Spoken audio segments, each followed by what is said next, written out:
ಪತ್ರಿಕಾಗೋಷ್ಠಿಗೆ ನಿಮ್ಮೆಲ್ಲನ್ನು ಸ್ವಾಗತಿಸ್ತಾ, ಈಗಾಗಲೇ ಬಹುಶಃ ನಮ್ಮ ಮೊನ್ನೆ ಅಧಿವೇಶನ ಇವತ್ತು ನಡೆದಿದೆ. 14 ವಿಧಾನಸಭೆಯ ಇದು 7ನೇ ಅಧಿವೇಶನ. ದಿನಾಂಕ 11 ಆಗಸ್ಟ್ರಿಂದ 22 ಆಗಸ್ಟ್ ತನಕ 9 ದಿವಸ ಕಾಲ ನಡೆದಿದ್ದು 71 ಗಂಟೆ ನಡೆದಿದೆ. 9 ದಿವಸದಲ್ಲಿ 78 ಗಂಟೆ ತನಕ ಒಂದು ಅಧಿವೇಶನ ನಡೆದಂತ ಹೇಳಿದರೆ ನೀವೆನಿಸಿ ನಮ್ಮ ಶಾಸಕರು ಎಷ್ಟೆಲ್ಲ ಶ್ರಮ ಪಟ್ಟಿದ್ದಾರೆ ಅಂತೇಳಿ. ಇದರಲ್ಲಿ ಅವರ ಎಷ್ಟು ಸಮಯ ಮೀಸಲಿಟ್ಟು ಎಷ್ಟು ಪ್ರಾಮಾಣಿಕತೆಯಿಂದ ಅವರಲ್ಲೇ ಅಟೆಂಡ್ ಆಗಿರುವಂಥ ಒಂದು ಸರಾಸರಿ 8-9 ಗಂಟೆ ಪರ್ ಡೇ ಆ್ಯಾವ್ರೇಜ್ ಇದರಲ್ಲಿ. ಸೊ ಎಲ್ಲಿಯೂ ಕೂಡ ಸಮಯವನ್ನು ವ್ಯರ್ಥವಾಗದೆ ಭಾಳ ಸಮರ್ಪಕವಾಗಿ ವಿಷಯಾಧಾರಿತ ಚರ್ಚೆ ಆಗಿಕೊಂಡು ಯಾವುದೇ ಒಂದು ಧರಣಿ ಬಾವಿಗೆ ಬರುವುದಿರಲಿ ಅಥವಾ ಒಂದು ಗಲಾಟೆಯಾಗಿ ನಾವು ಮುಂದಕ್ಕೆ ಹಾಕಿದ್ದಿರಲಿ, ಒಂದು ಉದಾಹರಣೆ ಬಿಟ್ಟು ಎಲ್ಲಿ ಕೂಡ 9 ದಿವಸ ಆಗಲಿಲ್ಲ. ಸೊ ಆಡಳಿತ ಪಕ್ಷ ಮತ್ತು ಪ್ರತಿಪಕ್ಷದವರು ಎಲ್ಲ ಒಗ್ಗಟ್ಟಿನಿಂದ ಇವತ್ತು ಅಧಿವೇಶನ ಅತ್ಯಂತ ಯಶಸ್ವಿ ಮಾಡಿದ್ದಾರೆ. ಅಷ್ಟು ಮಾತ್ರ ಅಲ್ಲ, 39 ಬಿಲ್ ಪ್ರೆಸೆಂಟ್ ಆಯಿತು. It's an history. 39 bill present ಆಗಿ ಅದರಲ್ಲಿ ಚರ್ಚೆಯಾಗಿ 37 ಬಿಲ್ ಪಾಸಾಯಿತು. 2 ಬಿಲ್ ಅದು ವಿಧಾನಸಭೆಯ ಸೆಲೆಕ್ಟ್ ಕಮಿಟಿಗೆ ನಾನು ಅದನ್ನು ರೆಫರ್ ಮಾಡಿದ್ದೇನೆ. ಅಲ್ಲಿ ಚರ್ಚೆ ಬಂದಾಗ ಒಂದು ಜನಸಂದಣಿ ಬಿಲ್ ಮತ್ತು ಇನ್ನೊಂದು ನಮ್ಮ ರೆವಿನ್ಯೂ ಬಿಲ್, 2 ಅದಕ್ಕೆ ನಾವೊಂದು ಸೆಲೆಕ್ಟ್ ಕಮಿಟಿ ಸದ್ಯಕ್ಕೆ ಅದನ್ನು ಮಾಡ್ತೇವೆ. ಸೊ ಈ 37 ಬಿಲ್ಗಳು ಕೂಡ ದೀರ್ಘವಾಗಿ ಚರ್ಚೆ ಆಗಿದೆ 2 ದಿವಸದ ಕಾಲ ಬೇರೆ ಸಬ್ಜೆಕ್ಟ್ನಲ್ಲಿ. ಸೊ ಇಲ್ಲದೆ ಅದೊಂದು ಅಪವಾದ ಇತ್ತು, ಬಿಲ್ಲನ್ನು ಚರ್ಚೆ ಇಲ್ಲದೆ ಪಾಸಾಗ್ತದೆ, ಅದು ಮಾತಾಡೋದಿಲ್ಲ, ಸಮಯಾವಕಾಶ ಕೊಡೋದಿಲ್ಲ, ಅದು ಯಾವುದೂ ಕೂಡ ಇಲ್ಲ. ಬಿಲ್ಲು ಕೂಡ ಸಮರ್ಪಕವಾಗಿ ಎಲ್ಲ ವಿಚಾರಗಳು ಕೂಡ ಇವತ್ತು ಚರ್ಚೆ ಆಗಿದೆ. ಇದೊಂದು ಅತ್ಯಂತ ಇದು ನಮ್ಮ ರಾಜ್ಯದ ಇತಿಹಾಸದಲ್ಲಿ ಅತ್ಯಂತ ಒಂದು ಸಂತೋಷ ತರುವಂತಹ ಮತ್ತು ಐತಿಹಾಸಿಕವಾದಂತಹ ಒಂದು ಅಧಿವೇಶನ ಆಗಿದ್ದುಕೊಂಡು ಎಲ್ಲರೂ ಕೂಡ ಇದಕ್ಕೆ ಬಹುಶಃ ಅತ್ಯುತ್ತಮ ಬಿಲ್ಗಳು ಇವತ್ತು ಪಾಸಾಗಿದೆ. ಬೇರೆ ವಿಚಾರದಲ್ಲಿ ಕೂಡ ಇವತ್ತು ಚರ್ಚೆ ಕೂಡ ಆಗಿದೆ. ಈ ವಿಚಾರ ಕೂಡ ನಮಗೆಲ್ಲ ಕೂಡ ಕೊಟ್ಟಿದ್ದಾನೆ ಡೀಟೇಲ್ ಆಗಿ ಏನೆಲ್ಲ ಆಗಿದೆ ಅವೆಲ್ಲ ವಿಚಾರ ಕೂಡ ಇವತ್ತು ನಮಗೆಲ್ಲ ಕೂಡ ಇವತ್ತು ಇದೆ. ಅದೇ ರೀತಿ ಸರ್ಕಾರಿ ಶಾಲೆ ಸ್ಥಿತಿಗತಿ ಬಗ್ಗೆ ನಾವು ಚರ್ಚೆ ಪ್ರಾರಂಭ ಮಾಡಿದ್ದೆವು, ಅದು ಸಂಪೂರ್ಣ ಆಗಲಿಲ್ಲ. ಅದನ್ನು ಮುಂದಿನ ದಿನದ ಮುಂದಕ್ಕೆ ನಾವು ತೆಕ್ಕೊಂಡು ಹೋಗ್ತೇವೆ. ಅದೇ ರೀತಿ ಯಾರು ಇವತ್ತು ನಮಗೆ ಅದು ಪ್ರಶ್ನೋತ್ತರ ಇರಲಿ ಮತ್ತು ಕಾಲಿಂಗ್ ಅಟೆನ್ಷನ್ ಇರಲಿ, ಸದಸ್ಯರು ಆ ಒಂದು ಪ್ರಶ್ನೆಗಳನ್ನು ಕೇಳಿದಾಗ, ಅದರ ಮಾಹಿತಿ ಕೇಳಿದಾಗ ಅದನ್ನು ಸಮರ್ಪಕವಾಗಿ ಅವರಿಗೆ ಉತ್ತರ ಕೊಡೋದು ಮಂತ್ರಿಗಳ ಮತ್ತು ಇಲಾಖೆ ಅಧಿಕಾರಿಗಳ ಜವಾಬ್ದಾರಿ. ಕೆಲವೊಂದು ಸಂದರ್ಭದಲ್ಲಿ ಎಲ್ಲದಕ್ಕೂ ಕೂಡ ಇವತ್ತು ಒಮ್ಮೆಲೆ ಕೊಡೋದಿಲ್ಲ. ಕೆಲವೊಂದು ಸಂದರ್ಭದಲ್ಲಿ ನಮಗೆ ಸ್ವಲ್ಪ ಟೈಮ್ ಬೇಕಂತ ಕೇಳ್ತಾರೆ. ಟೈಮ್ ಬೇಕಂತ ಕೇಳಿದ ನಂತರ ಎಷ್ಟು ಸಮಯ ಆದರೂ ಕೂಡ ಇವರಿಗೆ ಕೊಡ್ತಾನೆ ಇರಲಿಲ್ಲ. ಅದಕ್ಕಾಗಿ ನಾನು ಯಾರು ಇವತ್ತು ನಮಗೆ ಮಾಹಿತಿ ಶಾಸಕರಿಗೆ ಕೊಡೋದಿಲ್ವೋ, ಯಾರು ಸಮಯಾವಕಾಶ ಕೇಳಿಕೊಳ್ತಾರ ಅವರು ಇಷ್ಟು ಸಮಯದ ಒಳಗಡೆ ಕೊಡಬೇಕು. ಕೊಡದಿದ್ದಲ್ಲಿ ಶಾಸಕರಿಗೆ ನಾವು ಒಂದು ಹಕ್ಕು ಕೊಟ್ಟಿದ್ದೆ, ರೈಟ್. ಅದೇನಂತ ಹೇಳಿದರೆ, ಡೆಪ್ಯೂಟಿ ಸ್ಪೀಕರ್ ನೇತೃತ್ವದಲ್ಲಿ ನಾವೊಂದು ಕಮಿಟಿ ಮಾಡಿದ್ದೇವೆ, ಲೆಜಿಸ್ಲೇಚರ್ ಕಮಿಟಿ. ಬೇರೆ ಏನು ಕಮಿಟಿ ಇದೆ, ಅದೇ ರೀತಿ ಯಾರಾದರೂ ಸರ್ಕಾರದ ಮತ್ತು ಸಚಿವರು ಮತ್ತು ಅಧಿಕಾರಿಗಳು ಆ ಶಾಸಕರಿಗೆ ಉತ್ತರ ಕೊಡಲಿಕ್ಕೆ ತಡ ಮಾಡಿ ಉತ್ತರ ಕೊಡದಿದ್ದಲ್ಲಿ ಈ ಶಾಸಕರು ಆ ಕಮಿಟಿಗೆ ಪತ್ರ ಬರೆದ್ರೆ, ಕಂಪ್ಲೇಂಟ್ ಮಾಡಿದರೆ, ಈ ಕಮಿಟಿಯವರು ಅಧಿಕಾರಿಗಳನ್ನು ಸಂಬಂಧ ಇಲಾಖೆ ಮುಂದೆ ಕರೆಸಿ ಇವರು ಕೂತ್ಕೊಳಿಸಿ ಯಾಕೆ ಕೊಡಲಿಲ್ಲ, ಯಾವಾಗ ಕೊಡ್ತದೆ ಅಂತೇಳಿ ಬಹುಶಃ ಇವತ್ತು ಕೊಡದಿದ್ದರೆ ಅವರ ಮೇಲೆ ಆ್ಯಕ್ಷನ್ ರಿಪೋರ್ಟ್ ಕೂಡ ಮಾಡುವಂಥ ಅಧಿಕಾರ ನಾವು ಇವತ್ತು ಕೊಟ್ಟಿದ್ದೇವೆ.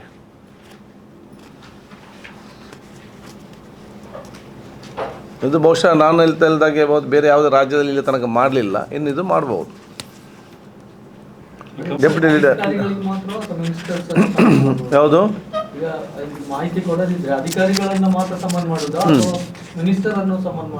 ಅಲ್ಲ, ಇಟ್ಸ್ ಎ ಡಿಪಾರ್ಟ್ಮೆಂಟ್ ಆದ ಜವಾಬ್ದಾರಿ. ಅದು ಮಂತ್ರಿ ಡಿಪಾರ್ಟ್ಮೆಂಟ್ ಸಚಿವರಾದರೂ ಕೂಡ responsibility come on the secretary also.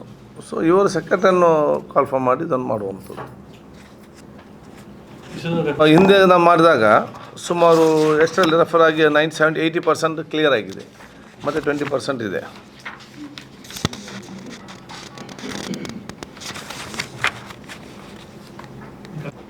Last ಸೆಷನಲ್ಲಿ ಹಿಂದೆ ಇದು ಇರಲಿಲ್ಲ, ಮುಂಚೆ ಇರಲಿಲ್ಲ. ಮೊನ್ನೆ ಅದಕ್ಕಿಂತ ಮುಂಚೆ ಸೆಷನ್ ಆಯ್ತಲ್ಲ, ಆವಾಗ ಅದನ್ನು ನಾನು ಅದರ ನಂತರ ಮಾಡಿದ್ದೆ. ಇದರಲ್ಲಿ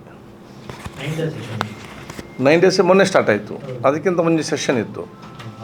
ಆವಾಗ ಅದು ಆ ಸೆಷನ್ ಆದ ನಂತರ ಈ ಮಧ್ಯದ ಗ್ಯಾಪ್ ಇತ್ತಲ್ಲ, ಆ ಸಂದರ್ಭ ಮಾಡಿದ್ದೆ. ಹೌದು, ಮುಂಚೆ ಅದನ್ನು ಕೆಲವು ಅರ್ಜಿ ಕೊಟ್ಟು 70 to 80% ಕ್ಲಿಯರ್ ಮಾಡಿದ್ದಾರೆ. ಅದು ನಾವು ಇಲಾಖೆಯವರು ಟೈಮ್ ತಗೊಂಡಿರ್ತಾರೆ. ಕೆಲವೊಮ್ಮೆ ಮಾಹಿತಿ ಇಡೀ ರಾಜ್ಯದ ಮಾಹಿತಿ ಅಂತ ಕೇಳ್ತಾರೆ. ಸೊ ಅದು ಇಡೀ ಜಿಲ್ಲೆಗೆ ಮಾಹಿತಿ ಕೊಡಬೇಕು, depends on the question also. So ಅದು ಹೇಳಲಿಕ್ಕಾಗೋದು ಏನಂತೇಳಿ. ಅದು ಆಗೋದು ಕಮಿಟಿ ಯೂಶ್ವಲ್ ಎಲ್ಲ ಕಮಿಟಿ 10 to 12 ಇರ್ತಾರೆ.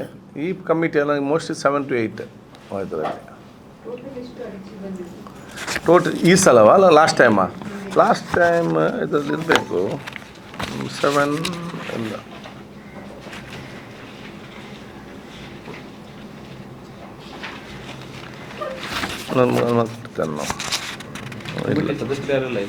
ಕಮಿಟಿ ಚೇರ್ಮನ್ ಈಸ್ ಇದು.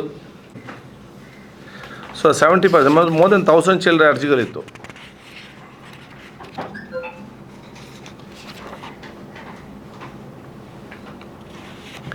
ಈಗ ಯಾವುದೇ ಸಮಿತಿ ಈಗ ಇಲ್ಲ. ಈಗಂತ ನನಗೀಗ ಅದನ್ನು ನೇಮಕ ಮಾಡಲಿಕ್ಕೆ ನನಗೆ ಅಧಿಕಾರ ಕೊಟ್ಟಿದ್ದಾರೆ. ಸೊ ಈ ಮಂತ್ ಅಂಡ್ ಒಳಗಡೆ ಎಲ್ಲ ಪಕ್ಷ ಸಂಪರ್ಕಿಸಿ ಯಾವ ಕಮಿಟಿಗೆ ಅದು ನಾನು ಆಗಬೇಕು, ಅದು ನಾವು ಅದನ್ನು ಆಗ್ತೇವೆ. ಪ್ರತಿ ಒಂದು ವರ್ಷಕ್ಕೆ ಲೆಜಿಸ್ಲೇಚರ್ ಕಮಿಟಿ ಅಂತ ಹೇಳಿದರೆ, ಒಂದೊಂದು ಕಮಿಟಿಯಲ್ಲಿ 10 to 15 MLAs ಇದ್ದಾರೆ. They got full power like assembly only. ಅದು ಯಾಕೆ ಮಾಡ್ತಾರೆ ಅಂತ ಹೇಳಿದರೆ, ಲೆಜಿಸ್ಲೇಚರ್ ಕಮಿಟಿ ಅಸೆಂಬ್ಲಿಯಲ್ಲಿ ಎಲ್ಲ ಸಬ್ಜೆಕ್ಟ್ ಚರ್ಚೆ ಮಾಡಲಿಕ್ಕೆ ಆಗೋದಿಲ್ಲ, ಎಲ್ಲದಕ್ಕೆ ಉತ್ತರ ಕೊಡಲಿಕ್ಕೆ ಆಗೋದಿಲ್ಲ. ಅಸೆಂಬ್ಲಿಯಲ್ಲಿ ಚರ್ಚೆ ಆಗದಿರುವ ನಾನು ವಿಚಾರ ಇದ್ದರೆ, ಯಾವುದೇ ವಿಚಾರ ಕೂಡ ಬೇರೆ ಬೇರೆ ಕಮಿಟಿ, ಎಸ್ಟಿಮೇಟ್ ಕಮಿಟಿ ಬೇರೆ, ನಮ್ಮ ಪಿಟಿಷನ್ ಕಮಿಟಿ ಇದೆ, ಸೋಷಿಯಲ್ ವೆಲ್ಫೇರ್ ಕಮಿಟಿ ಇದೆ, ಮೈನಾರಿಟಿ ಕಮಿಟಿ ಇದೆ, ಬ್ಯಾಕ್ವರ್ಡ್ ಕಮಿಟಿ ಇದೆ. ಆ ಕಮಿಟಿಗೆ ಯಾರೇ ಶಾಸಕ ಬರೆದು ಕೊಟ್ಟರೆ ಆ ಸಬ್ಜೆಕ್ಟನ್ನು ತೆಕ್ಕೊಂಡು ಅದಕ್ಕೆ ಚರ್ಚಿಸಿ ಅಲ್ಲಿಗೆ ಪರಿಹಾರ ಕಾಣುವ ಕೆಲಸವನ್ನು ಲೆಜಿಸ್ಲೇಚರ್ ಕಮಿಟಿಯವ್ರು ಮಾಡ್ತಾರೆ. ಪಿಟಿಷನ್ ಕಮಿಟಿ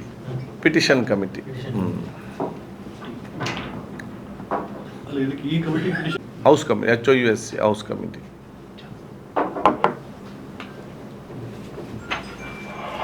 ಮತ್ತು ಅದನ್ನು ಇನ್ನೊಂದು ಎಶ್ಯೂರೆನ್ಸ್ ಕಮಿಟಿ ಅಂತಿದೆ. ಎಶ್ಯೂರೆನ್ಸ್ ಕಮಿಟಿ ಅಂತ ಹೇಳಿದರೆ, ಅಸೆಂಬ್ಲಿಯಲ್ಲಿ ಯಾರಾದರೂ ಸದಸ್ಯರು ಪ್ರಶ್ನೆ ಕೇಳಿದಾಗ ಆ ಮಂತ್ರಿ ನಾನು ಈ ಕೆಲಸ ನಿಮಗೆ ಮಾಡಿಕೊಡ್ತೇನೆ ಅಂತ ಹೇಳಿ ಅಲ್ಲಿ ಸರ್ಕಾರ ಮಾಡದಿದ್ದಲ್ಲಿ ಶಾಸಕರಿಗೆ ಆ ಎಶ್ಯೂರೆನ್ಸ್ ಕಮಿಟಿ ಮುಂದೆ ಅರ್ಜಿ ಕೊಟ್ಟು ಅಸೆಂಬ್ಲಿ ಕೊಟ್ಟಂಥ ಎಶ್ಯೂರೆನ್ಸನ್ನು ಇಂಪ್ಲಿಮೆಂಟ್ ಮಾಡುವಂಥ ಪವರ್ ಇದೆ. ಅದಕ್ಕಾಗಿ ಯಾವಾಗಲೂ ಅಸೆಂಬ್ಲಿಯಲ್ಲಿ ಯಾವುದು ಕಮಿಟ್ ಆಗೋದಿಲ್ಲ. ನಾನು ನೋಡ್ತೇನೆ, ಪರಿಶೀಲನೆ ಮಾಡ್ತೇನೆ. ಅಲ್ಲೊಮ್ಮೆ ಕಮಿಟ್ ಆಯ್ತು ಅಂತ ಹೇಳಿದರೆ then it is given to this government statement ಅಂತ ಇತ್ತು, ಕಮಿಟ್ ಆದರು ಅಂತೇಳಿ. ಮಾಡ್ತಂತೇಳಿ ಮತ್ತೆ ಮಾಡಲೇಬೇಕು. ಅದರ ಜೊತೆಯಲ್ಲಿ ಸೆಪ್ಟೆಂಬರ್ 11, 12, 13, 14 4 ದಿವಸ ಪ್ರಪ್ರಥಮವಾದ ರಾಜ್ಯದ ಕಾಮನ್ವೆಲ್ತ್ ಪಾರ್ಲಿಮೆಂಟ್ ಅಸೋಸಿಯೇಷನ್ ಇದು ಇಂಡಿಯಾ ರೀಜನ್ ಕಾನ್ಫರೆನ್ಸ್ ಕರ್ನಾಟಕದಲ್ಲಿ ಫಸ್ಟ್ ಟೈಮ್ ಇವತ್ತು ಆಗುವಂಥದ್ದು. ಮತ್ತು ಆಲ್ ಇಂಡಿಯಾ ಸ್ಪೀಕರ್ ಒಂದು ಕಾನ್ಫರೆನ್ಸ್ ಭಾಗವಹಿಸೋದು ಕೂಡ ಇದು ಆಫ್ಟರ್ 30 years.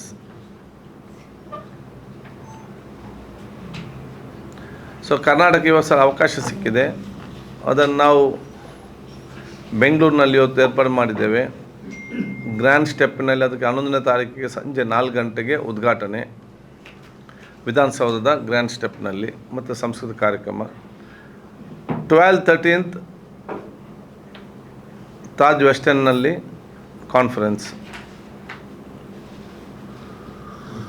14ನೇ ತಾರೀಕಿಗೆ ಅವರಿಗೆ ಮೈಸೂರಿಗೆ ರಾಮನಗರ ಒಂದು ನೃತ್ಯ ಗ್ರಾಮ ಅಂತ ಇದೆ ನಮ್ಮದು, ಅದು ಮತ್ತೊಂದು ಮೈಸೂರಿಗೆ ಒಂದು ಟೂರ್. ಇದರಲ್ಲಿ ಅಂತಾರಾಷ್ಟ್ರೀಯ ಮಟ್ಟದ 9 ದೇಶಗಳ ಸ್ಪೀಕರ್ಸ್ ಕೂಡ ಭಾಗವಹಿಸ್ತಾರೆ.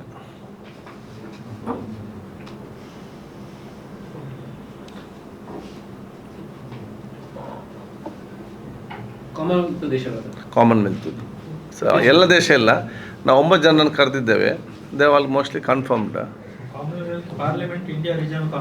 ಹಾಂ, commonwealth parliament international conference it is on October ಬಾರ್ಬುಡೋಸಲ್ಲಿ. ಅಲ್ಲಿಗೆ ನಾವು ಹೋಗ್ತಾ ಇದ್ದೇವೆ 28ಗೆ.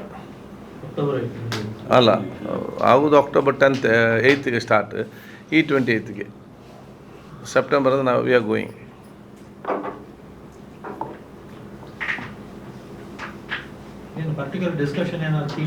ಏನು ಇರ್ತದೆ, ಇಂಟರ್ನಲ್ ಸಬ್ಜೆಕ್ಟ್ಸ್ ಇರ್ತದೆ ಬೇರೆ ಬೇರೆ. ನಮಗೆ ಸಬ್ಜೆಕ್ಟ್ ಕೊಟ್ಟಿದ್ದರು.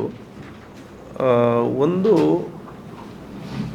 ಈ ನಮ್ಮ ಅಡ್ಮಿನಿಸ್ಟ್ರೇಷನ್ ಮತ್ತು ನಮ್ಮ ಈ ರೆಪ್ರೆಸೆಂಟೇಟಿವ್ ಪ್ರೊಸೀಜರ್ AI ಅನ್ನು ಹೌ ಟು ಇಂಪ್ಲಿಮೆಂಟ್ AI. ಹೌದು.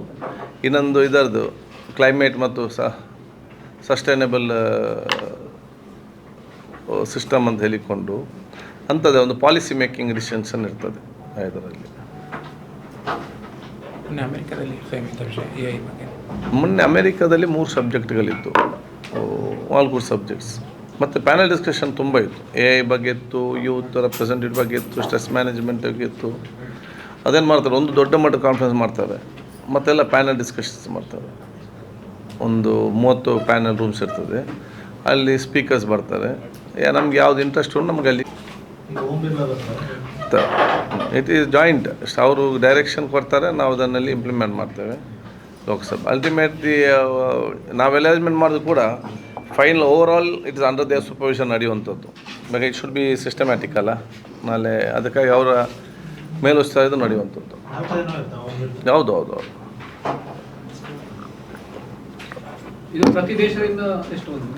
ಇಲ್ಲಿ ಇದಕ್ಕೆ ನಾಳಿದ್ದೀಗ ಇಲ್ಲ, ಒಂದೊಂದು ಸ್ಪೀಕ್ ಪ್ರತಿ ದೇಶ ನಾವು ಕರೆಯೋದಿಲ್ಲ. 9 ಕಾಮನ್ವೆಲ್ತಿನ 9 ರಾಷ್ಟ್ರಗಳನ್ನ ಆಹ್ವಾನಿಸಿದ್ದೇವೆ. ಕನ್ಫರ್ಮೇಷನ್ ಬರ್ಬೋದು, ಒಂದೊಂದು ಕಾಂಟಿನಿಂದ ಒಬ್ಬೊಬ್ಬರು ಬರ್ತಾರೆ.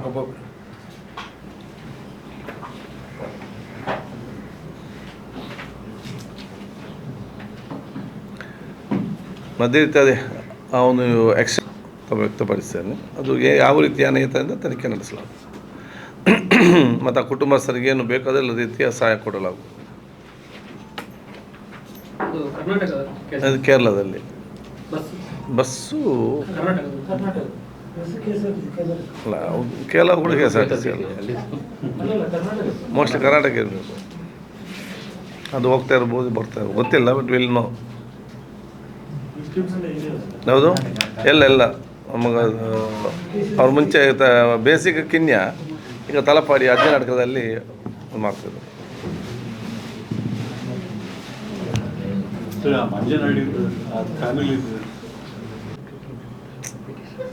ಇದರಲ್ಲಿ ಆವತ್ತಿನ ಇದಕ್ಕೆ ಹಲವಾರು ಕಡೆ ಅವತ್ತು ಗುಡ್ಡೆ ಜರಿದು ಬಿದ್ದಿದೆ, ಬೇರೆ ಬೇರೆ ಕಡೆ ಕೂಡ ಡ್ಯಾಮೇಜ್ ಆಗಿದೆ ಆ ಒಂದು ಪರಿಸ್ಥಿತಿಗೆ.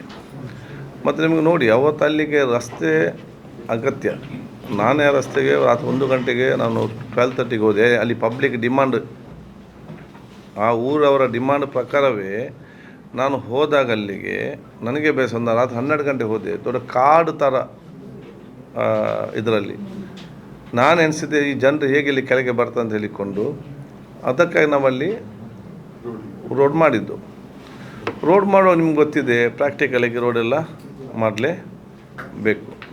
10 ಜನ 20 ಮನೆ ಇದ್ದರೆ 19 ಜನ ಬರ್ತಾರೆ ರೋಡು ಬೇಕಂತೇಳಿ, ಒಬ್ಬರು ಹೇಳ್ತಾರೆ ಬೇಡ ಅಂತೇಳಿ, ಒಬ್ಬ ನನ್ನ ಮನೆ ಕೆಳಗೆ ಬರಬೇಕಂತ ಹೇಳ್ತಾರೆ. ಇದರ 100 ಅಭಿಪ್ರಾಯಗಳು ಇವತ್ತು ಬರ್ತದೆ ಇದರಲ್ಲಿ. ಮತ್ತು ರಸ್ತೆ ಮಾಡುವಾಗ JCB ಇದೆಲ್ಲ ಲೆವೆಲ್ ಮಾಡಲಿಕ್ಕೆ ಬರಲೇಬೇಕು. ಅದು ಒಂದು ಕಡೆ ಇದೆ. ಪಾಪ ಇವರು ಮನೆಯವ್ರಿಗೂ ನನಗೆ ಅರ್ಥ ಆಗ್ತದೆ, ಆ ಮನೆ ಕಲ್ಕೊಂಡು ನೋವಿನಲ್ಲಿ ಇದರಿಂದ ಆಗಿರ್ಬೋದು ಅಂತ ಅವರು ಕಂಪ್ಲೇಂಟ್ ಕೊಟ್ಟಿದ್ದಾರೆ. ಅದು ಇದರಿಂದಲೇ ಆಗಿದೆ ಅಂತ ನಮ್ಗೆ ಕೂಡ ಟೆಕ್ನಿಕಲ್ ಅಲ್ಲದೆ ಅದನ್ನು ಎಕ್ಸ್ಪರ್ಟ್ಸ್ ಹೇಳಬೇಕಲ್ಲದೆ ನಮ್ಗೆ ಯಾರಿಗೂ ಅದನ್ನು ಕೂಡ ಹೇಳಲಿಕ್ಕೆ ಆಗೋದಿಲ್ಲ.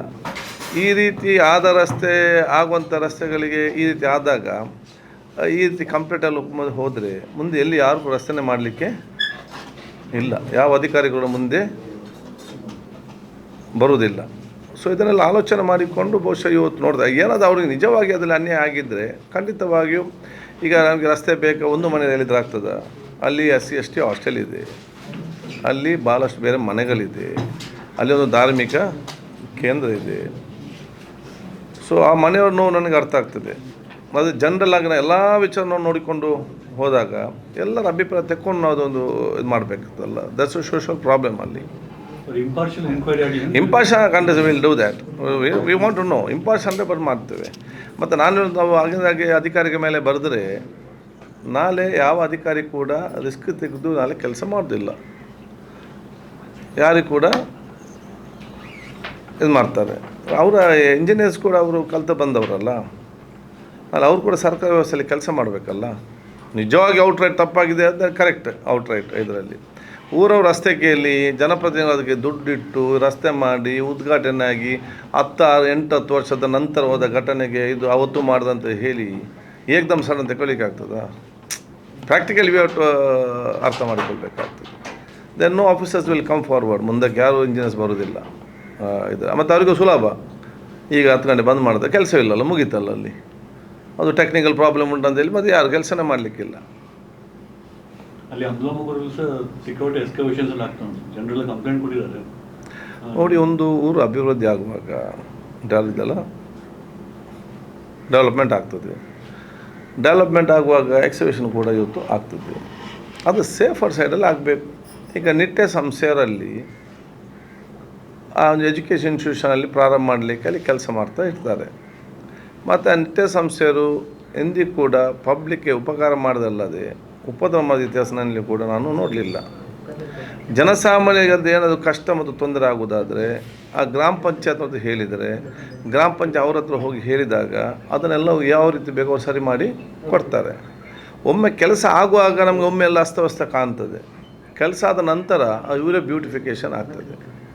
ಅಲ್ಲಿ ಇವತ್ತು 10,000-20,000 ಕೆಪಾಸಿಟಿಯ ಎಜುಕೇಷನ್, ದೊಡ್ಡ ಮಟ್ಟದ ಎಜುಕೇಷನ್ ಕಾಂಪ್ಲೆಕ್ಸ್ ಬಂದಾಗ ಅದು ಶಿಕ್ಷಣ ಸಂಸ್ಥೆಯವರಿಗೆ ಮಾತ್ರ ಲಾಭ ಅಲ್ಲ. ಅವರ ಎನರ್ಜಿ, ಅವರ ಇನ್ವೆಸ್ಟ್ಮೆಂಟ್, ಅವರ ಲೋನು, ಅವರ ಟೆನ್ಷನ್ ಎಲ್ಲ ಮಾಡಿಕೊಂಡು ಯಾರೇ ಇರಲಿ ಮಾಡ್ತಾರೆ. ಅದರ ಅಲ್ಲಿ ಬಂದು ಕಲಿಯೋರಿಗೆ ಕೂಡ ಒಂದು ಪ್ರಯೋಜನ ಆಗ್ತದೆ. ಒಂದು ಅದಕ್ಕಿಂತ ಯಾರಿಗೆ ಪ್ರಯೋಜನ? ಆ ಊರವರಿಗೆ ಪ್ರಯೋಜನ. ಅವರ ಲ್ಯಾಂಡ್ ವ್ಯಾಲ್ಯೂ ಮುಂಚೆ 50,000 ಇದ್ದರೆ ಆ ಲ್ಯಾಂಡ್ ವ್ಯಾಲ್ಯೂ 2 ಲಕ್ಷ ಆಗ್ತದೆ. ಪರೋಕ್ಷವಾಗಿ ಆ ಊರವರಿಗೆ ಅದರ ಬೆನಿಫಿಟ್ ಬರ್ತದೆ.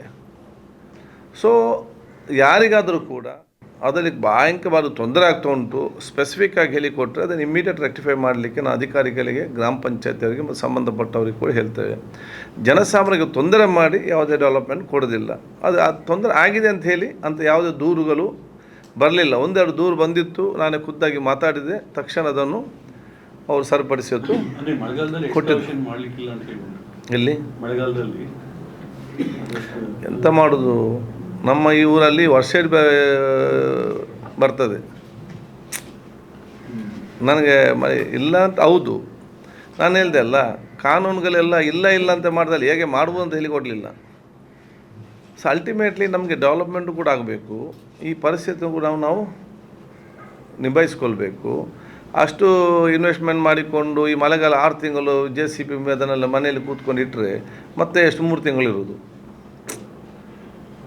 ಯಾರಿಗೂ ಕೂಡ ತೊಂದರೆ ಆಗೋ ರೀತಿಯಲ್ಲಿ, ಸಮಸ್ಯೆ ಆಗೋ ರೀತಿಯಲ್ಲಿ ಏನೆಲ್ಲ ಕೆಲಸ ಇದೆ ಅದನ್ನು ಆಗಲಿಕ್ಕೆ ಜನರೆಲ್ಲ ಬಿಡಬೇಕು, ಅದೇ ಸಹಕಾರ ಕೊಡಬೇಕು. ಸರ್, ಈಗ ಮಂಗಳೂರಲ್ಲಿ ಕ್ಯಾಬಿನೆಟ್ ಮೀಟಿಂಗ್ ಮಾಡೋ ಬಗ್ಗೆ ನಾನು ಮುಖ್ಯಮಂತ್ರಿ ಜೊತೆ, ಉಪಮುಖ್ಯಮಂತ್ರಿ ಜೊತೆ ಅದನ್ನು ಚರ್ಚೆ ಮಾಡಿದ್ದೇನೆ. ಅವರು ಕೂಡ ಸಕಾರಾತ್ಮಕವಾಗಿ ಅವರು ಕೂಡ ಅದರ ಬಗ್ಗೆ ಒಲವು ವ್ಯಕ್ತಪಡಿಸಿದ್ದಾರೆ. ಆದರೆ ಈಗಾಗಲೇ ನೆಕ್ಸ್ಟ್ ವಿಜಯಪುರದಲ್ಲಿ ಒಂದು ಮಾತನ್ನು ಕೊಟ್ಟಿದ್ದಾರೆ. ವಿಜಯಪುರ ಕ್ಯಾಬಿನೆಟ್, ವಿಜಯಪುರದಲ್ಲಿ ಕ್ಯಾಬಿನೆಟ್ ಆದ ನಂತರ ಮುಂದಿನ ಕ್ಯಾಬಿನೆಟ್ ಅದು ಮಂಗಳೂರಿನಲ್ಲಿ ಅವರು ಸ್ವಲ್ಪ ದಿವಸ ಆದ ನಂತರ ಮಂಗಳೂರು ಕೂಡ ಮಾಡ್ತಾರೆ. ಆ ಮಳೆಗಾಲ ಸ್ವಲ್ಪ ಕಡಿಮೆ ಕೂಡ ಆಗ್ತದೆ. ಅದು ನೆಕ್ಸ್ಟ್ ಅಲ್ಲಿ ಈಗ ನೋಡಿ, ಕಂಟಿನ್ಯೂಸ್ ಒಂದೊಂದು ಜಿಲ್ಲೆಯಲ್ಲಿ ಮಾಡಲಿಕ್ಕೆ ಆಗೋದಿಲ್ಲ. ಫಸ್ಟ್ ಒಂದು ಗುಲ್ಬರ್ಗ ಮಾಡಿದರು, ಸ್ವಲ್ಪ ಸಮಯದ ನಂತರ ಟೈಮ್ ಆಯಿತು. ಚಾಮರಾಜನಗರ ಸ್ವಲ್ಪ ಸಮಯ ನಂತರ ಮಾಡಿದರು. ಅದರ ನಂತರ ನಂದಿಲ್ಸಲ್ಲಿ ಒಂದು, ಚಿಕ್ಕಬಳ್ಳಾಪುರ ಆಯಿತು. ಸೊ ನೆಕ್ಸ್ಟ್ ಸ್ವಲ್ಪ ಆದ ನಂತರ ವಿಜಯಪುರ ಮಾಡ್ಬೋದು. ಅದು ಸ್ವಲ್ಪ ಸಮಯ ನಂತರ ಮಂಗಳೂರಲ್ಲಿ ಮಾಡ್ಬೋದು. ಅದಕ್ಕೆ ನಮಗೆ ಕ್ಯಾಬಿನೆಟ್ ಆಗುವ ಸಂದರ್ಭದಲ್ಲಿ ನಮ್ಮ ಜಿಲ್ಲೆಗೆ ಏನು ಬೇಕು ನಾವೀಗ ರೆಡಿ ಮಾಡಿ ಅದನ್ನು ಇಟ್ಕೊಳ್ಬೇಕು. ಅದು ನಮ್ಮ ಜನಪ್ರತಿನಿಧಿಗಳ ಮತ್ತು ನಮ್ಮ ಅಧಿಕಾರಿಗಳ ಕರ್ತವ್ಯ. ನಮ್ಮ ಜಿಲ್ಲೆಯಲ್ಲಿ ಕ್ಯಾಬಿನೆಟ್ ಯಾವಾಗಲೂ ಬೇಕಾಗಲಿ, ಯಾವಾಗ ಆಗ್ತದೆ ಆವಾಗ ಆ ಕ್ಯಾಬಿನೆಟ್ನಲ್ಲಿ ನಮಗೆ ಡೆವಲಪ್ಮೆಂಟ್ ಬೇಕಾದ ಅಭಿವೃದ್ಧಿ ಕೆಲಸ ಕಾರ್ಯಗಳ ಎಲ್ಲ ಯೋಜನೆಗಳು ಅದಕ್ಕೆ ರೂಪಿಸಿ ಸಿಸ್ಟಮ್ಯಾಟಿಕ್ ಮಾಡಿ ಅದನ್ನು ಫೈನಲ್ ಅಪ್ರೂವಲ್ಗೆ ರೆಡಿ ಮಾಡಿ ನಾವು ಇಡಬೇಕು. ಆಗ ಮಾತ್ರ ನಮ್ಮ ಜಿಲ್ಲೆಗೆ ಅದೇನು ಪ್ರಯೋಜನ ಆಗ್ತದೆ. ಆ ಕೆಲಸ ನಮಗೆ ಟೈಮ್ ತೆಗೆದು ಮಾಡಲಿಕ್ಕೆ ನಾನು ಸೂಚಿಸ್ತೇನೆ. ಅಧಿವೇಶನದ ಬಳಿಕ ಅಲ್ಲಿ ಕರಾವಳಿ ಅಭಿವೃದ್ಧಿ ಅದು ಮಂಗಳೂರು ಕರಾವಳಿ ಪ್ರದೇಶದ ಅಭಿವೃದ್ಧಿ ಸಪ್ರೇಟ್ ಮೀಟಿಂಗ್ ಮಾಡಿದ್ರೆ ಅದರಲ್ಲಿ ಏನಾಯಿತು? ಯಾವುದು? ಅದು ಮಾನ್ಯ ಉಪಮುಖ್ಯಮಂತ್ರಿಗಳು ಮತ್ತು ನಮ್ಮ ಗಣಿ ಇಲಾಖೆ ಸಚಿವರು, ಟೂರಿಸಂ ಮಿನಿಸ್ಟ್ರು, ಗಣಿ ಇಲಾಖೆ ಇಲ್ಲ, ಟೂರಿಸಂ ಮಿನಿಸ್ಟರ್ ಅವರು ಮತ್ತು ನಮ್ಮ ಡಿಸ್ಟ್ರಿಕ್ಟ್ ಮಿನಿಸ್ಟ್ರು ಮತ್ತು ವುಮನ್ ಆ್ಯಂಡ್ ಚೈಲ್ಡ್ ಮಿನಿಸ್ಟ್ರು ಮತ್ತೆಲ್ಲ ಅಧಿಕಾರಿಗಳಿದ್ದರು. ಕರಾವಳಿ ಜಿಲ್ಲೆ ಇವತ್ತು ಒಂದು ಟೂರಿಸಂ ಸಂಬಂಧಪಟ್ಟ ಹಾಗೆ ಮತ್ತು ಇನ್ಫ್ರಾಸ್ಟ್ರಕ್ಚರಲ್ಲಿ ಯಾವ ರೀತಿ ಡೆವಲಪ್ಮೆಂಟ್ ಮಾಡಲಿಕ್ಕೆ ಏನು ಅಡಚಣೆ ಇದೆ, ಏನು ಸಮಸ್ಯೆ ಇದೆ, ಅದು ನಾವು ಏನು ಮಾಡಬೇಕು ಅಂತೆಲ್ಲ ಚರ್ಚೆ ಆಯಿತು. ನಮ್ಮ ಬೇರೆ ಬೇರೆ ಅಭಿಪ್ರಾಯ ಕೊಟ್ಟಿದ್ದೇವೆ. ಒಂದು ಉದಾಹರಣೆಗೆ ನಮ್ಮಲ್ಲಿ ಟೂರಿಸಮ್ ಕರೆಕ್ಟ್ ನಾವೆಲ್ಲ ಕೇಳ್ತೇವೆ, ಗೋವಾ ಯಾಕೆ ಟೂರಿಸಮಲ್ಲಿ ಜಾಸ್ತಿ ಇದೆ, ಮಂಗಳೂರು ಯಾಕೆ ಕಡಿಮೆ ಇದೆ, ಬೇಕಲ್ಲಿ ಯಾಕೆ ಜಾಸ್ತಿ ಇದೆ ಅಂತೇಳಿ.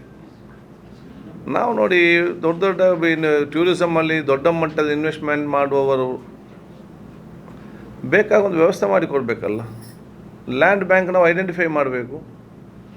ಲ್ಯಾಂಡ್ ಬ್ಯಾಂಕ್ ಐಡೆಂಟಿಫೈ ಮಾಡಿ ಅದಕ್ಕೆ ಬೇಕಾಗುವಂಥ ರಸ್ತೆ ಮತ್ತು ಮೂಲಭೂತ ಸೌಕರ್ಯ ಒದಗಿಸಿ ಕೊಟ್ಟರೆ ಅಲ್ಲಿ ಎಷ್ಟೋ ಜನ ಬರ್ತಾರೆ. ಇಲ್ಲಿ ಯಾವುದು ರಿಸಾರ್ಟ್ ಕಟ್ಟಲಿಕ್ಕೆ, 5 ಸ್ಟಾರ್ ಹೋಟೆಲ್ ಕಟ್ಟಲಿಕ್ಕೆ, ಇದನ್ನು ಕಟ್ಟಲಿಕ್ಕೆ. ಅದು ಬಿಟ್ಟು ಈ ದೊಡ್ಡ ದೊಡ್ಡ ಕಂಪನಿ ಇಂಥ 100 ಬೀಚ್ಗಳು ಅವರ ಕೈಯಲ್ಲಿ ಇರುವಾಗ ಅವರು ಬಂದು ಇಲ್ಲಿಗೆ ಜಾಗ ಹುಡುಕಿ ಇದಕ್ಕೆ ಬೇಕು ರೋಡ್ಲಿ ಅದಕ್ಕೆ ದಮ್ಮ ಇದಕ್ಕೆ ಹಾಕಿಕೊಂಡು ಯಾರು ಬರ್ತಾರೆ? ಸರ್, ಒಂದು ಲ್ಯಾಂಡ್ ಬ್ಯಾಂಕ್ ಮಾಡಿ. ಹೇಗೆ ನಾವು ಇಂಡಸ್ಟ್ರಿಯಲ್ ಏರಿಯಾಕ್ಕೆ ನಾವು ಹೇಗೆ KIDB ಮುಖಾಂತರ ಲ್ಯಾಂಡ್ ಐಡೆಂಟಿಫೈ ಮಾಡಿ, ನೋಟಿಫೈ ಮಾಡಿ, ಎಕ್ವೈರ್ ಮಾಡಿ, ಅಲ್ಲಿ ಮೂಲಭೂತ ಸೌಕರ್ಯ ಒದಗಿಸಿ ನಾವು ಹೇಗೆ ಇಂಡಸ್ಟ್ರೀಸ್ ಅವ್ರಿಗೆ ಕೊಡ್ತೇವೆ, ಅದೇ ರೀತಿ ಟೂರಿಸಮ್ಗೆ ಮಾಡಬೇಕು. ಅದಕ್ಕೆ ಒಂದು ಅಥಾರಿಟಿ ಮಾಡಿ ದೇಶ ಐಡೆಂಟಿಫೈ ದ ಲ್ಯಾಂಡ್, ಅದು ಪ್ರೈವೇಟ್ ಅದನ್ನು ನೋಟಿಫಿಕೇಷನ್ ಮಾಡಬೇಕು, ಅದನ್ನು ಎಕ್ವಿಷನ್ ಮಾಡಬೇಕು, ಆ ರೈತರಿಗೆ ದುಡ್ಡು ಕೊಟ್ಟು ಅಲ್ಲಿ ಸಿಸ್ಟಮ್ ಮಾಡಿ ದೆನ್ ಯು ಕಾಲ್ ಆಲ್ 100 ಜನ ಬರ್ತಾರೆ. ಅದರಲ್ಲಿ ಏರ್ಪೋರ್ಟ್ ಎಕ್ಸ್ಟೆನ್ಷನ್ ಇತ್ತು. So lot of things have discussed. I think ಮುಂದೆ ನಮ್ಮ ಇವರು ಕೂಡ ಇದ್ದರು, ಟೂರಿಸಂ ಮಿನಿಸ್ಟ್ರು ಕೂಡ, CRZ ಅವರಿದ್ದರು. ಏನು ರಿಲ್ಯಾಕ್ಸ್ ಮಾಡಬೇಕಂತ ಮುಂದಿನ ದಿನದ ಮೀಟಿಂಗ್ ನಾವು ಮಾಡ್ತೇವೆ. ಇದರ ಬಗ್ಗೆ ಹೌದು ಅಲ್ಲ, ಸತತವಾಗಿ ನಾವು 3 ಮೀಟಿಂಗ್ ಆಗಿದೆ. ನೋಡಿ, ಇಲ್ಲಿ ಹೇಳಿದಾಗೆ 3 ವರ್ಷದಿಂದ ಯಾವುದೇ ಲೈಸೆನ್ಸ್ ಇರಲಿಲ್ಲ ಇದರಲ್ಲಿ.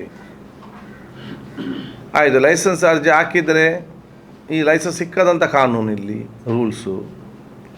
ಅದಕ್ಕಾಗಿ ರೂಲ್ಸು ಕೇಳಿಕೊಂಡು ಈ ಪರ್ಮಿಷನ್ನೇ ಸಿಕ್ಕು ಈ ಪರಿಸ್ಥಿತಿ ಹೀಗೆ ಹೋಗುವ ಬದಲು ಈ ಪರ್ಮಿಷನ್ ಇಲ್ಲದೆ ತೆಗೆದು ಒಲಿತಂತೇಳಿ ಜನ ಅದಕ್ಕೆ ಆ ಒಂದು ಹೊಂದಿಕೊಂಡಿದ್ದರು. ಅದು ಯಾವಾಗಲೂ ಅದೇ ರೀತಿ ನಡಲಿಕ್ಕೆ ಆಗೋದಿಲ್ಲ.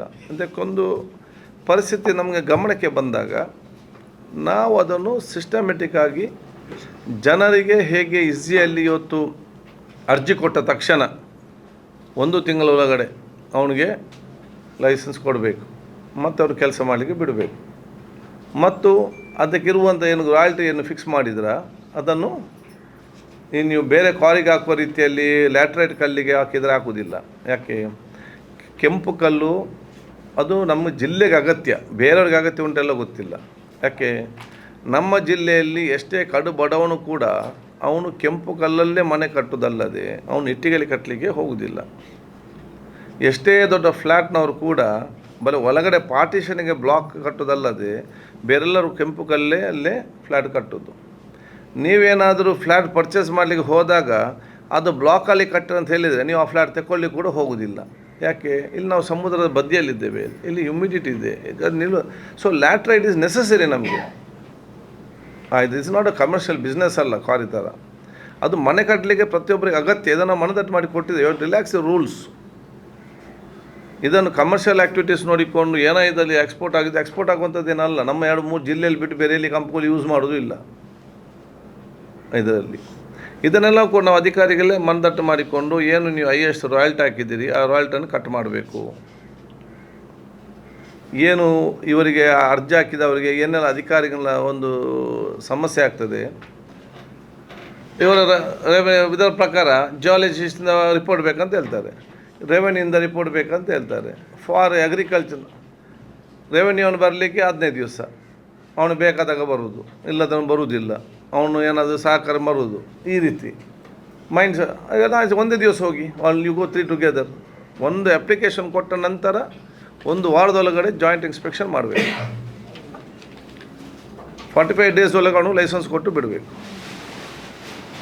ರಾಯಲ್ಟಿ ಕಮ್ಮಿ ಮಾಡಿ ಮುಗೀತಲ್ಲ, ಏನು ಸಮಸ್ಯೆ ಇದೆ?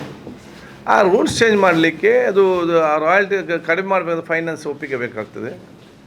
ರೂಲ್ಸ್ ಚೇಂಜ್ ಮಾಡಲಿಕ್ಕೆ ಫಾರ್ಮ್ ಮಾಡಿದೆ. ಮತ್ತು ರೂಲ್ಸ್ ನಾವೆಲ್ಲವೂ ಕೂಡ ಅದಕ್ಕೆ ಸಂಬಂಧಪಟ್ಟ ಸ್ಟೇಕ್ ಹೋಲ್ಡರ್ ಜೊತೆ ಕೂತ್ಕೊಂಡೇ ಮಾಡಿದ್ವು. ನಾವು ಮಾತ್ರ ಅಲ್ಲ, ಯಾರಲ್ಲಿ ಕೆಲಸ ಮಾಡ್ತಾರೆ ಅವ್ರು ಕೂತ್ಕೊಂಡಿಸಿ ಚರ್ಚೆ ಮಾಡಿಸಿ ಕೇಳಿ 2-3 ಸಲ ಚರ್ಚೆ ಮಾಡಿ ಕೇಳಿ ಮಾಡಿದ್ದು. ಸೊ ನೆಕ್ಸ್ಟ್ ಕ್ಯಾಬಿನೆಟಿಗೆ ಅದನ್ನು ತರ್ತಾರೆ.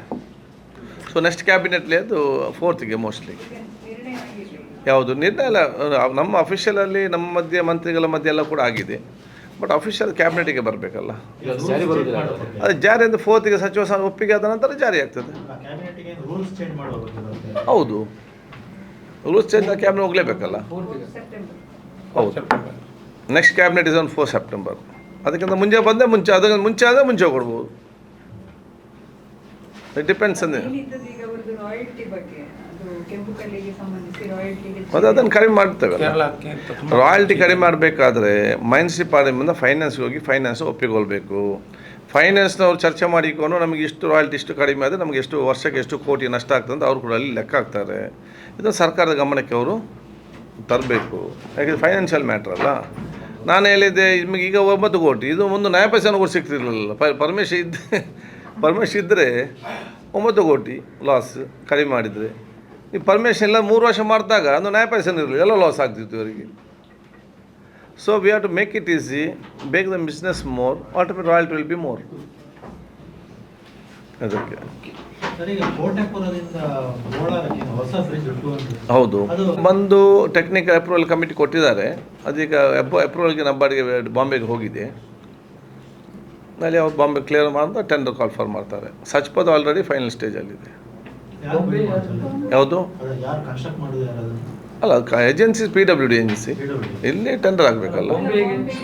ಬಾಂಬೆ ನಬ್ಬಾಡಿ ಅವರು ಇದಕ್ಕೆ ಹೋಗಬೇಕಲ್ಲ, ನಬ್ಬಾಡಿ ಇದಕ್ಕೆ ಬಾಂಬೆ ಆಫೀಸಿಗೆ, ಹೆಡ್ ಆಫೀಸಿಗೆ. And that is only for motorable. It will be biggest tourism spot.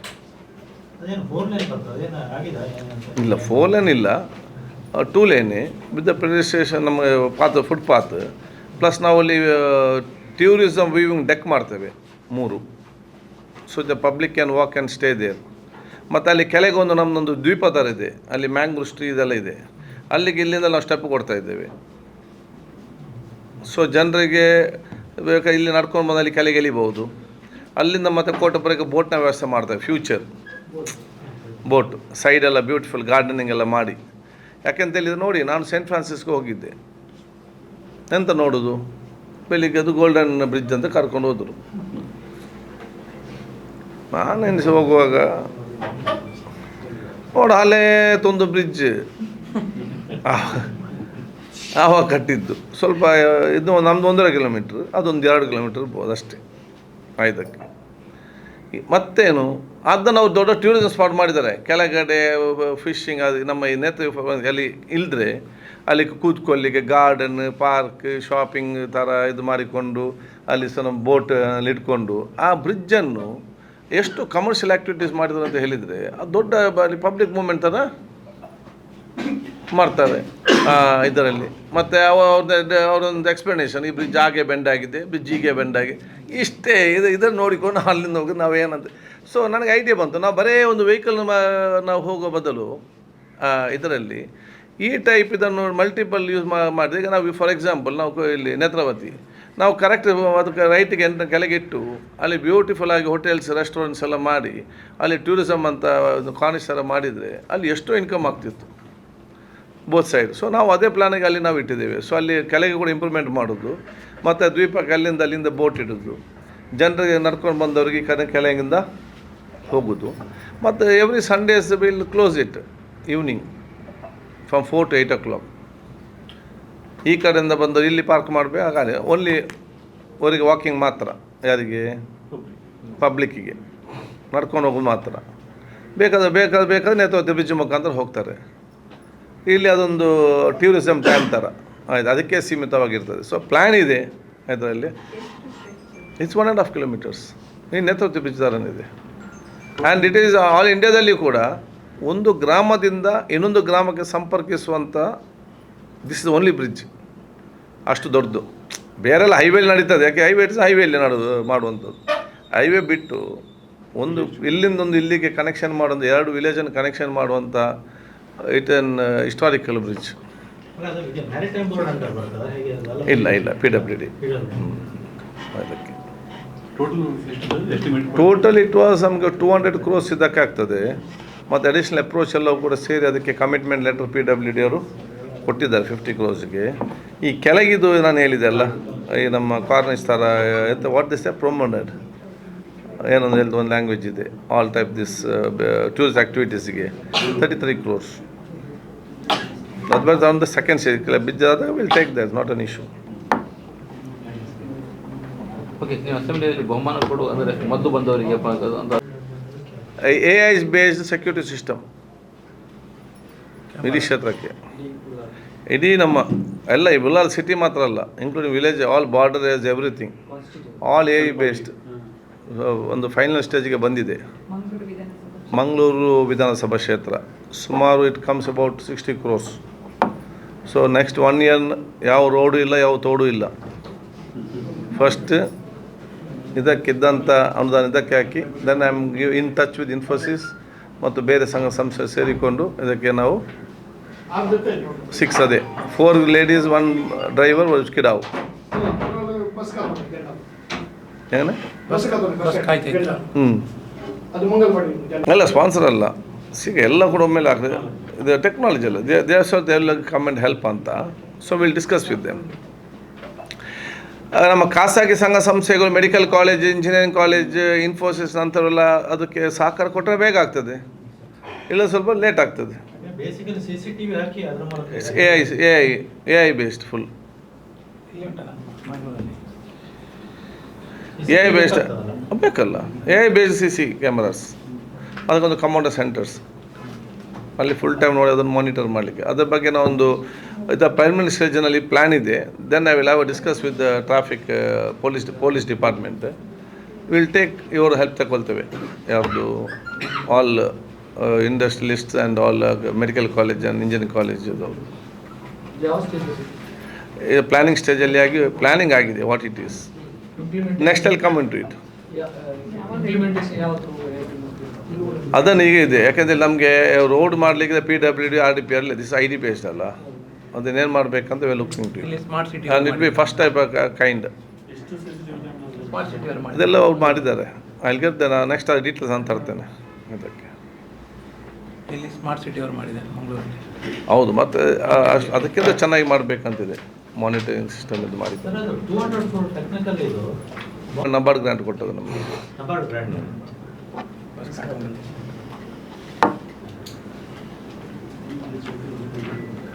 ನಮಗೆ ಸ್ಟೇಟಿಗೆ ಬರ್ತದಲ್ಲ, ಒಂದು ಸ್ಟೇಟಿಗೆ ಬೇರೆ ಬೇರೆ ಹೆಡ್ಡಿಂದ ದುಡ್ಡು ಬರ್ತದೆ, ಹೆಡ್ಡಲ್ಲಿ ಇದಕ್ಕೆ ಕೊಟ್ಟಿದ್ದಾರೆ. ರಾತ್ರಿ ಮೈಕಲ್ಲಿ ಸ್ವಲ್ಪ ಇಶ್ಯೂ ಆಗ್ತಾ ಇದೆ. 10 ಗಂಟೆ ನಂತರ ಡಿಜೆಗೆ ಸಂಗೀತಕ್ಕೆ ಅವಕಾಶ ಕೊಡ್ತಾ ಇಲ್ಲ ಅಂತ. ನೀವು ಏನು ಹೇಳ್ತಿದ್ದೀರಿ? ನಾನೇ ಹೇಳಿದೆ ಅಂತಂದು ಅಲ್ಲಿ ಅದಕ್ಕೆ ಈಗ ಸ್ಪೀಕರ್ ಆಗಿ ಎಲ್ಲ ವಿಚಾರದಲ್ಲಿ ಎಲ್ಲ ನಮ್ಮ ಕೊಡಲಿಕ್ಕೆ ಆಗಲ್ಲ. ಯಾಕೆ ಅಲ್ಲಿ ಪ್ರತಿಪಕ್ಷ ಇದೆ ಮತ್ತು ಆಳ್ತ ಪಕ್ಷ ಇದೆ, ಅವರದು ಸರ್ಕಾರದ ಜವಾಬ್ದಾರಿ. ನಾನು ಹೇಳಿದಿಷ್ಟೇ, ರೂಲ್ಸು ಕಾನೂನೆಲ್ಲ ಇದೆ. ಆದ ಪ್ರದೇಶದ ಸಂಸ್ಥೆಗೆ ಅನುಗುಣವಾಗಿ ಪ್ರಭುತ್ವತೆಯನ್ನು ಅಧಿಕಾರಿಗಳು ನೋಡ್ಕೊಳ್ಬೇಕು. We should be using hour maturity when we implement the rules. ಅದು ಯಾವುದೇ ಒಂದು ವಿಚಾರದಲ್ಲಿರಲಿ. ನಾನು ಕೂಡ ಅಧಿವೇಶನ ಹೀಗೇ ನಡೆಸಬೇಕಂತಿದೆ. ಆ ಸಂದರ್ಭಕ್ಕೆ ಅನುಗುಣವಾಗಿ ಕೂಡ ನಾವು ನಮಗೆ ಗೊತ್ತಿರುವಂಥ ಒಂದು ಪ್ರಭುತ್ವವನ್ನು ಮೆರೆಸಿಕೊಂಡು ಉತ್ತಮವಾಗಿ ನಡೀಲಿ ಅಂತೇಳಿ ನಾವು ಅದನ್ನು ನಡೆಸ್ತೇವೆ. ಸದನ ಚೆನ್ನಾಗಿ ಮುಂದೆ ಹೋಗಲಿ ಅಂತೇಳಿ. ಸೊ ಆ ಸ್ಥಾನದಲ್ಲಿ ಯಾರ್ಯಾರು ಕೂತ್ಕೊಳ್ತಾರೆ ಅವರ ಮೆಚ್ಯೂರಿಟಿಯನ್ನು ಉಪಯೋಗಿಸಿಕೊಂಡು ಜನರಿಗೆ ನೋವುಂಟಾಗದ ರೀತಿ ನೋಡ್ಕೊಳ್ಬೇಕು.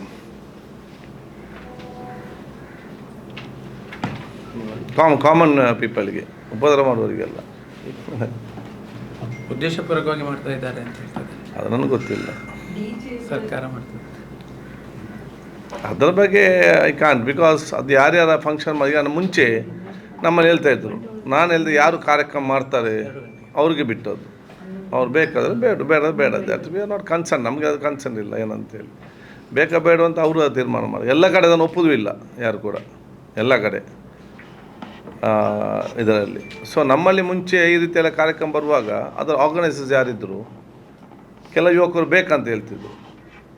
ನಾನು ಅದಕ್ಕೆ ಒಪ್ತಾ ಇಲ್ಲ. ನಾನು ಹೇಳಿದ ನೀವು ಹೇಳಿದ ಕೇಳಲಿಕ್ಕೆ ಆಗೋದಿಲ್ಲ. ಆ ಕಮಿಟಿಯವ್ರು ಏನು ಹೇಳ್ತಾರೆ, ಬಿಕಾಸ್ ಅವ್ರು ಪಾಪ ಕಷ್ಟಪಟ್ಟು ಅದನ್ನು ನಡೆಸೋದು, ಅವ್ರಿಗೇನು ಚೆನ್ನಾಗಿ ನಡೆಸ್ತಾರೆ. ಕಮಿಟಿಯವರು ಎಲ್ಲಿ ಹೋಗಿ ಬೇಡ ಅಂತ ಅವ್ರು ಪರ್ಮಿಷನ್ ಕೊಟ್ಟರೆ ಕೊಡ್ತಾರೆ, ಅವು ಇಲ್ಲದೆ ಇಲ್ಲ ಅಂತ ಇತ್ತು.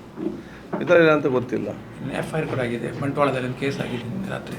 ಹ್ಞೂ ಹೋಯ್ತಾ